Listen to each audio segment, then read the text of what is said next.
ये समझने वाली बातें हैं जो बिल्कुल मानने वाली नहीं है। इन लोगों ने हवा में जैसे तीर मारा जाता है, हवा में हवाई फायरिंग करते हैं लोग, हवा में तीर मार देते हैं, तो ऐसे इन लोगों ने किया। क्या किया? ये समझना है कि सत्य क्या है, झूठ क्या है। इस कथा के माध्यम से किसी का विरोध नहीं होता, सिर्फ सत्य बताया जाता है और सच होता है कड़वा। तो दो चार लोगों को मिर्ची लगनी है, वो तो लगेगी, चाहे सच बोलो चाहे कहीं पर बोलो, भैया लगनी कहना है कैसा भैया। 60,000 सगर के बेटा जन्मी होगी,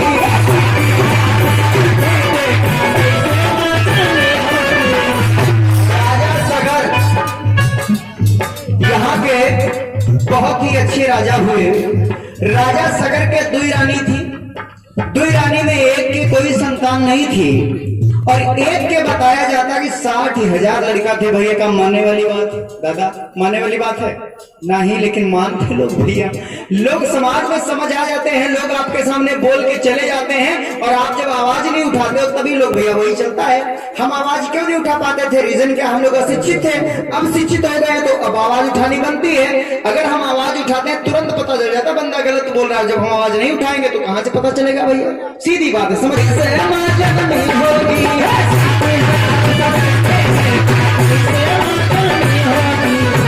पता नहीं भैया 60,000, अगर 60,000 के अनुसार देखा जाए भैया, अगर साल भैया दुई भरे, मान लिया वैसे सालन दुई नहीं होते, अगर मान लिया सालन दुई हुए तो 30,000 साल हो गए और 30,000 साल कौन जिंदा रहा?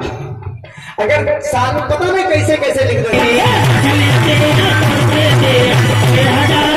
कि मकरध्वज मछली के गर्भ से जन्मे थे। अब समझिएगा भैया, मछली अंडे देती है, गर्भ ना देती।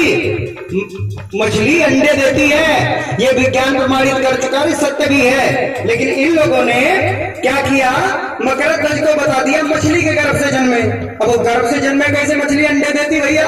उसका गर्भ धारण होता ही नहीं है, उसका गर्भ धारण नहीं होता, ये समझ लीजिए। कोई कह दे आपके सामने तो कम से कम कह दो साइंटिफिक चीज लेके आओ, तब वो तक है। फालतू हवा में तीर काहे मार रहे हो भैया? मछली सदैव अंडे देती कभी कभी।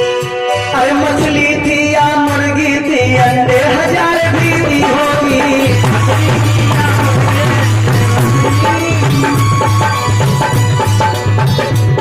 अरे खाने को जब नहीं मिला तो पाल पी लिया गोला पर भैया इन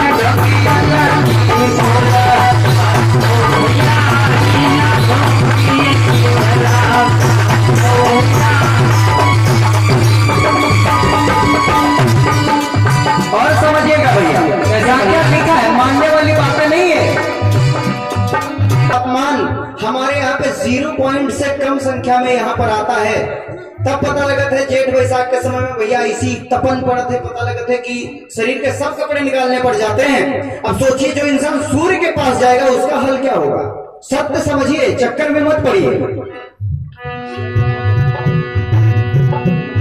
और कुछ बातें ऐसी लिख गई कि सूर्य निकल गए बालाजी,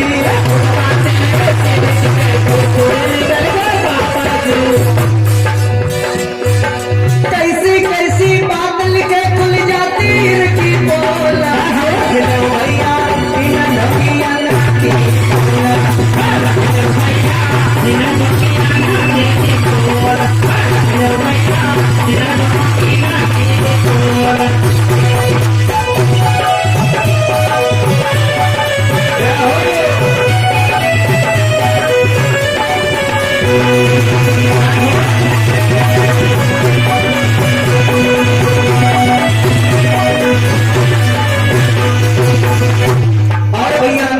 समझिएगा। हिरणाकश का भैया हिरणाक्ष पृथ्वी लेके भाग जाता था, लेके भाग जाता था। यहाँ पे बताया जाता है, सुनाया भी जाता है कथा के माध्यम से। जब कभी भी हिरण्याक्ष की कथा सुनाई जाती है तो उसमें एक चीज सुनाया जाता है कि जब ब्रह्मा जी सृष्टि को रचते थे, गौर करिएगा, समझिएगा शब्दों को, तब हिरण्याक्ष क्या करता था, इस पृथ्वी को लपेटा मार के और उठा के लेके चला जाता था। अब सोचे वाली बात है भैया, पृथ्वी पर रहने वाला व्यक्ति, हरदोई के राजा थे, राजा हिरण्यकश्यपु, हरदोई के। जब वो हरदोई का है तो वो तो हरदोई का हाथ हुए भैया हैं। अब जब हरदोई का रहने वाला राजा इस पृथ्वी को कैसे उठा सकता है, मेरी यही समझ में ना आती। भाई सीधी बात है, जिस कुर्सी पर दादा बैठे कुर्सी उठाओगा, उठी नहीं उठी। अब वो पृथ्वी पर रहने वाले व्यक्ति पृथ्वी कैसे उठा सके, मतलब क्या कुछ समझ में नहीं आया कैसे लिखी गई। समझिएगा, विचार करिएगा भैया, ये मानने वाले शब्द ही नहीं है, क्या माने, कैसे माने। जागरूक बनिए, बस गुलाम बनने की कोशिश मत करिए, जागरूक हो जाइए, उतना ही बढ़िया है। हिरना को सजा भैया, हिरना पृथ्वी में